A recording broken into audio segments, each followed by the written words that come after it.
Yes. So we're going to kick off this podcast with a tequila review. And what did you bring us today So to try? today I brought a tequila that was recommended by one of our Facebook followers. Oh, Shout out to Mandy for recommending this tequila. I had to travel halfway across the world to find it, but I found it and I brought it here to share with you today, and we are going to give a review of it. awesome. Thank you, So the Mandy. tequila today is Doña Celia. Ooh, It's a reposado tequila. a reposado. Reposado. Did you hear Which me roll is, that R? I A like that. reposado. I like that. That sounds like you've been practicing. A little bit. A little We bit. gonna work on your Spanish. We're gonna get it down. But yeah, it's a reposado tequila. It is I love the bottle. yeah. It. Check out the feather boa. Right. I didn't expect that. So when I got it and I picked it up out of the packaging, I did not know that there was an actual boa attached to it, like an That's actual cool. feather boa, which is crazy. Now I've gotten used to the skulls because of the culture. Yeah. And I must say I like the bottle from the neck down because her face is giving cemetery. It's giving Day of the Dead, and maybe that's what this is owed to. Yeah, I think that. Well, I don't know if it's an ode to Dia de los Muertos, but I know that in Mexican and also Hispanic culture, there's a lot of respect for those The who dead. have passed on. Is this also giving Beyonce with this hat? I hope not. Maybe we'll get in formation and try this tequila. I, listen, all right. So let's go ahead and get into it. Okay. Now, reposado means it's aged 2 months to a year. So it's not I don't want quite that much. blanco or joven, but it has been aged. Okay, so we are going to go ahead and try this tequila and give it an honest review. So just looking at the color, I mean, it's very light. Amber. It is A light very amber. light, colorful. Yes. It has a strong smell, so I don't get any floral notes or any It spices. smells, but it doesn't really smell that strong to me. It just smells like alcohol. It does. It It has smells an like alcohol alcohol. smell. It's got nice legs though. It does. Okay. Yeah, the legs are a slow creep. It coats the glass nicely. It does. So you ready to do the taste test? I am. All right, let's get into it. Salud. Salud.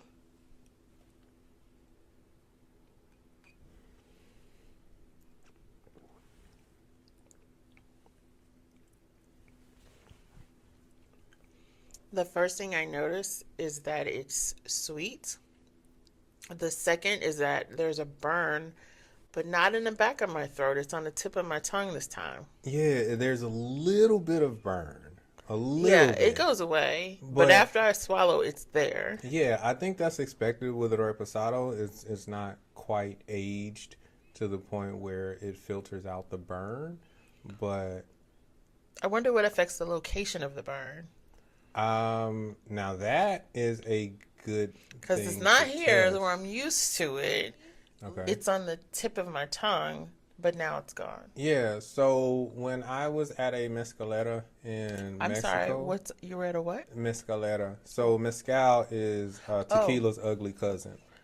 why she gotta be ugly though? I don't know because mezcal has a very distinct flavor. Mescal. Yeah, Okay. and it's not quite as smooth as tequila, but I mean, it's made from the same plant. Okay. Uh, Agave. yeah, it's made from agave. It's made from a different kind of agave though. It's Okay. made from the green agave. So it has a little more potent flavor to it, but it is really good. It's a good alternative to tequila. It's usually more inexpensive as well. Well, I like this one. Yeah. I liked it a lot. It's probably my top three of Okay. what we've tried so far. Yeah, it has some really good flavor notes. This is a good tequila, I think, if you are hanging around people who say that they don't like tequila I'd and have to agree as a novice. you want to That's do true. shots, but you don't have you want to pick a tequila that doesn't have that harsh bite or that burn that people who shot tequila typically experience because they shot cheap tequila. Cheap tequila is the devil's acid reflux. Ew. I don't like it. I don't like the image that left me. I don't drink cheap tequila for that reason. So, but this one is really good. You can put it in a shot glass. You can shot it. You can sip it. You can mix it. You can do pretty much anything you want with it, and it's really good. It has some really good flavor notes in it. There's some like sweetness to it. It matches the bottle. Yeah, I love the bottle, even though it's ghostly. Yeah, in my opinion, it's a quality reposado. So if you are in the market for tequila for a party favor, like if you are celebrating Dia de los Muertos or Mexican New Year, which is actually September 16th. Okay. Cinco de Mayo is not Mexican Independence Day. You just throwing it out there to let our Cinco followers de know. Mayo is not Mexican Independence Day. September 16th is Mexican Independence Day. So if you want to celebrate Mexican Independence Day and drink some tequila and have a good time, You don't have to wait till September. get you some Doña Celia. Doña Celia. Doña Celia. Doña Celia. Pour you some shots and enjoy this smooth and decorative. Speaking of decorative and ghostly, it's a lot like our topic today, which is about ghosting.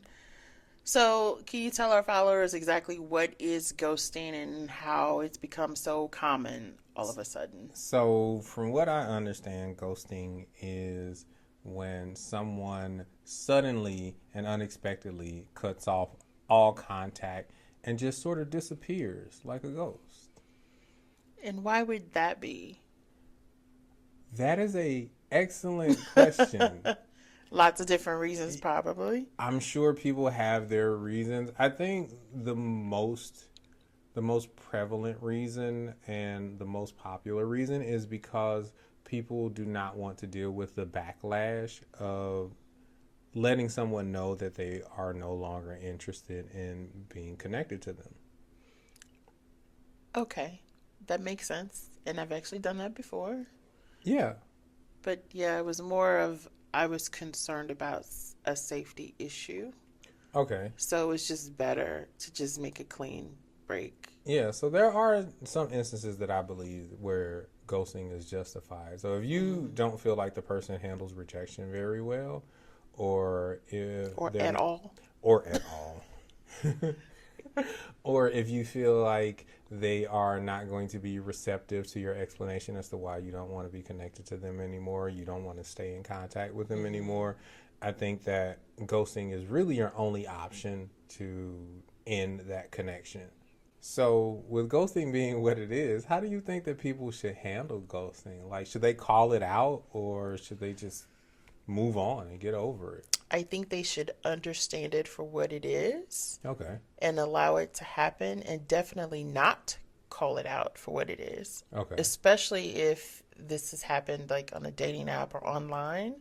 If the person has disappeared, it's because they don't want to talk to you or interact with you anymore for whatever reason. Yeah. So just move on. It's, to me, that's akin to asking someone why they didn't invite you to their wedding.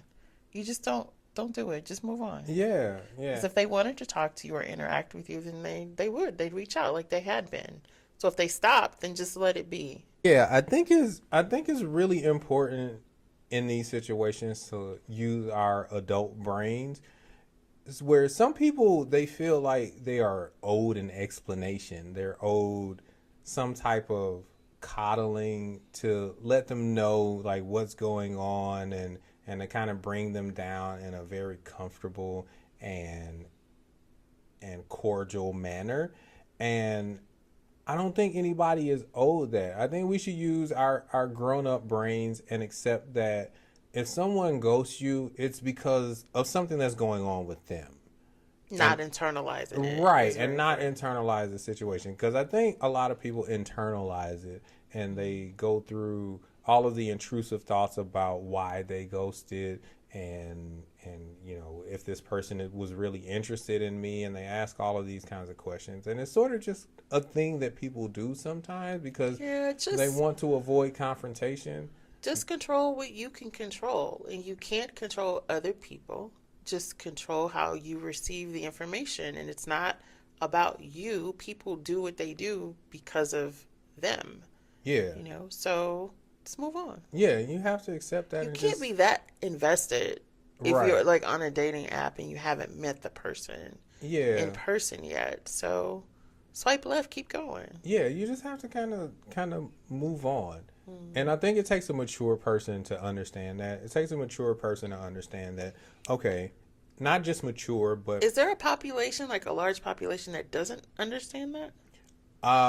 in this day and age, yes. Oh, okay. So right now we live in a day and age where sensitivity is at an all-time high. Like, people are afraid of words. Okay. People are afraid. There are certain words that you just can't say on social media, that you can't say Okay. on YouTube, you That's can't is say on that's how we Facebook got and to TikTok. unalive. What? That's how we got to the word unalive. The Yeah. first time I saw that, I'm Yeah. like, why are they saying it that Yeah. That's way? how we got to the word unalive. Grape. I'm S-A. sorry, what's great? Grape. What's great? Grape is a synonym for a bad word that you can't say online. Okay, we'll have to Or take this offline. it sounds the same. It Oh, rhymes. oh, drop the G. Got it. Okay. It took me a So minute. I was like, what's yeah, you have to great? say grape or SA because you can't use the actual terms Oh, for it. get flagged. You not only will you get flagged, you might get banned.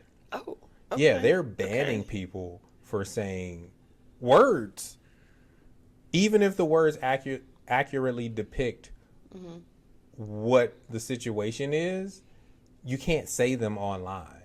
Okay. So we live in a time now where people are protected from bad words. And if a platform doesn't ban bad words, then it's a bad platform. And if it allows bad words, then it's a bad platform. So, yeah, with that being the situation, I think that people have been protected from having to use their grown-up minds and their adult brains. Put on your big boy underwear, put on your big girl panties, and accept things for what they are and move on and push through. Do you think dating apps has made this ghosting phenomenon worse? I don't think it's necessarily made it worse. I think it's made it more prevalent because now there are more options to ghost. So dating apps give people way more options than they've ever had in their entire life, from a broader spectrum of people and individuals than they've ever experienced in their life. So, yeah, dating apps can give people a false sense of what their options are. And I say this all the time. Your options are not what's online or on Instagram or on any kind of social media app. Your option is what's at Walmart at 2 o'clock in the afternoon on a Saturday. Those are your options. That's where Options regular for. people go. Options for anything. People to You have think regular conversations with. people are at Walmart at 2 o'clock in the I think morning? regular people are at Walmart at 2 o'clock in the afternoon on a Saturday. That represents the Oh, average afternoon. person. I thought you said 2 o'clock in the morning. No. I'm like, No, 2 o'clock in the no. morning is a bunch of weirdos. No. No, 2 o'clock in the afternoon at Walmart on a Saturday is an indication of what your options are wherever you are. Yeah. I think some of the main reasons that people ghost, there's two sides of the coin. Okay. It could be ghosting to protect yourself from what perceived danger, or there are some people who ghost as part of a scam. They may ghost and come back, ghost and try to finesse, or they may be like a serial ghoster. Okay. So I don't think that it just falls into those two categories. I think I'm it's a sure broader. there's more. I think Yeah. I think it's a much broader spectrum. But there are times where ghosting is justifiable, Have and you ever ghosted? I have. You, you look so sheepish when you say it. Spill it. What? Why'd you ghost? So there are instances where there's nothing. I realized that there was nothing that I could say to help the person understand why I was no longer interested. And in an effort to protect myself and to avoid any type of backlash, physical that could backlash that could lead to physical harm or some type of detriment, I just decided to cut off communication. Like I tried to explain it multiple times, and So you did attempt to provide some type of closure I before did, doing it. I did, but they wasn't picking up what I was putting down, and so I I had to just cut off communication in an effort to preserve my time and my sanity and my safety, because Yeah. people be out here wilding. There are people who have been unalived, for lack of a word we can't say, um, with their experiences of being online or participating in online dating. There have been a couple of instances where they've done everything right, but the person just tracked them down, did not accept the rejection, and unfortunately took it to a fatal outcome. So it's important to be safe regardless if you're online or offline, but particularly online because it can feel like you're closer to someone, especially if you're having multiple conversations than you actually are. Yeah. The truth of the matter is you've had zero interaction, zero experience with this person. So even if you feel like you might know them and understand them, the truth is you don't. You don't have a Right. clue. Yeah, and I think that people don't take safety as seriously as it needs to be taken. Like, especially nowadays, I think that it's important to take your safety very, very seriously. I think we've been almost socialized to not. Just think about it. I know growing up, you're told definitely not to talk to strangers, but now we're getting in the car with strangers Right. in a Uber or a Lyft. Yeah. You don't know those people. Granted, they've done a background check and all that, but still, Right. you don't like know them. So yeah, technology has made it to where we think we know people that we've never met a Yeah. day in our lives. We've never had any in-person experiences with them, but we feel like we know them based on their online personas. And what a lot of people don't know is that a lot of those online personas are not real. People be out here faking. Yeah.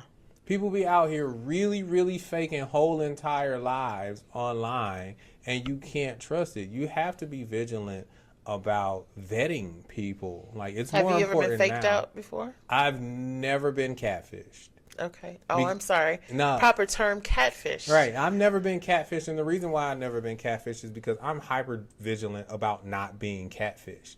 Like, I think that is one of the most important things, especially if you are someone who is in the modern day and age and you're online and you have everything online. Like, I do online everything: online banking, online social media, online when I apply for jobs, everything is online. So I'm very vigilant. So, what are some of the online things that you do to stay vigilant? So my social media accounts are never connected to my real accounts, and I don't use my actual name on social media. So my real accounts have my real information, my government information, but I do not post any of that on social media. I do not post that to any of my commercial email accounts, only internal email accounts. And yeah, I do my best to protect myself, and I also keep track of everything that I do online. So nobody can hit me up and say, "Hey, I saw you were doing this random thing online, and you should click on this link or call this number Oh, right. to try to mitigate that." And I do not trust links no, at all. definitely I'll pick up not. the phone and call you So first. Hey, did you just send me a link? exactly, I've gotten text messages from my cell phone provider, supposedly, and they were saying that I had a past due balance or that I had something due and I need to pay.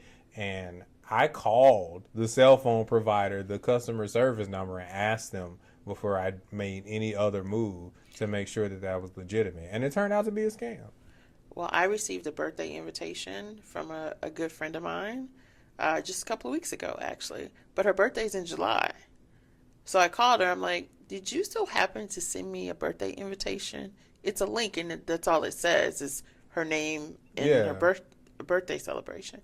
And she said yes, because it's out of the area and people need time to plan. I said, okay, because I wasn't going to click the link Yeah, because I definitely. know your birthday is a good 6 months away. Yeah, Right. this is it. I wasn't going to do it. Yeah, you have to be vigilant about those kinds of things. You have to be vigilant about protecting yourself. And I think that women, especially, need to be more vigilant because they stand a greater risk of personal injury and personal harm when it comes to these situations.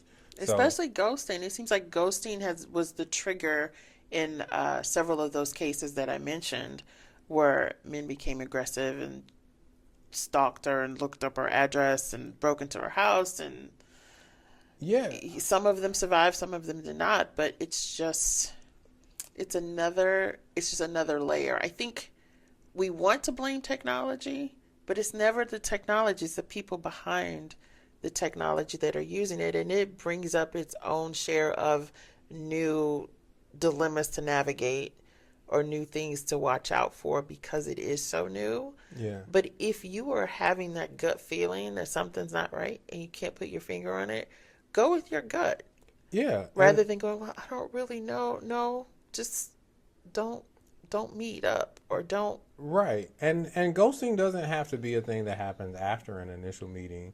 Like you can be a ghost online where your information doesn't lead to any particular person or particular location. Okay. You can be you cannot tie that to any of your personal information. I think it's weird that in this day and time people will post their location while they are at the location. People No. will post Always their after. actual information online, real life situations, real life friends, real life people that they hang out with, and they will just put all of that information out and then expect that no one on earth should be able to use that information for um, harmful reasons or for nefarious purposes. And I think that's just insane. I think that people should be very very vigilant as far as protecting themselves. I mean, I'm 6'1", 215, 220 pounds of angry ass black man, and You don't come across as angry, I still Marcus. I still do things like I stand up when I ride public transportation, so that I'm I've not heard of in that a before. position where Always facing the entrances. right, right. I always know where my exits are. I've taken multiple tactical defense classes. I've taken multiple self defense classes. I've taken jujitsu classes and kickboxing classes and Muay Thai classes. And you know who is surprisingly absent from those classes? Who's that? Women. Uh, Women are surprisingly do absent you from think it those has to do classes. with any marketing or is it just lack of interest? I think it's a lack of interest. I think Mm. women just are not interested in fucking somebody up. But we are interested in carrying because that percentage has gone up. It has gone up and the interest has increased, but I know way more women who say that they don't want to own guns because they're afraid of them Hmm. than I do who actively carry and actively go to the range to practice. I've been a part of both of those groups. Yeah, So there was a point when it's like, okay, I don't want to be afraid of a gun, especially if there's one here. I need to not be afraid of it and know how to use it. And exactly. surprisingly, just going to take the classes, going to the range, getting my CCW, and I'm not afraid of it Right. anymore. Every woman I encounter in my life, I try to teach them something called a collar choke. And it's a very simple way to anybody that's wearing a shirt or any kind of apparel, any kind of top covering apparel. It's a way to easily squeeze until they stop struggling. Okay. And I think it's important for people to know that. I think it's important for everyone to know a method of. So they stop struggling for a while or permanently? Depends on how long you hold on to the choke. Okay. Okay. Your face. So if it's a situation where someone is attacking you and Yeah. you have justifiable reason to squeeze until they stop I struggling thought you're supposed permanently, to go for the eyes. there are pressure points that you can attack, but that's things that you would learn in a self-defense class. That makes sense. So, yeah. And there are a surprising number of women who are absent in self-defense classes, and it doesn't make any sense to me. I think more women should take CCW classes, should take tactical defense classes, should take self-defense classes, should go to a jiu-jitsu gym and just kind of learn different ways to push somebody off of you who is trying to attack you, and use leverage instead of brute strength and size to better your advantage if someone of a larger size decides to do anything. Have you ever ghosted and later regretted it? I have not. You paused a little too long No, there. I don't have any regrets. So Just period. period. Okay. Like everything in my life happened because it happened, and I'm okay with the decisions that I made. So no, I've never ghosted anybody and regretted it. Have you ever ghosted anybody and rethought about it? No. Okay. No, because I feel like if it gets to a point where I have to ghost, there's enough evidence there to justify You what making the right decision. Yeah, what I did was the right decision. Okay. Okay, so that concludes our episode of the Salt and Lime podcast. If you have a tequila that you want us to taste or try, please post it in the comments. We appreciate all of your input. If you have a topic you want us to discuss, please post it in the comments. Like, share, and subscribe, and we will see you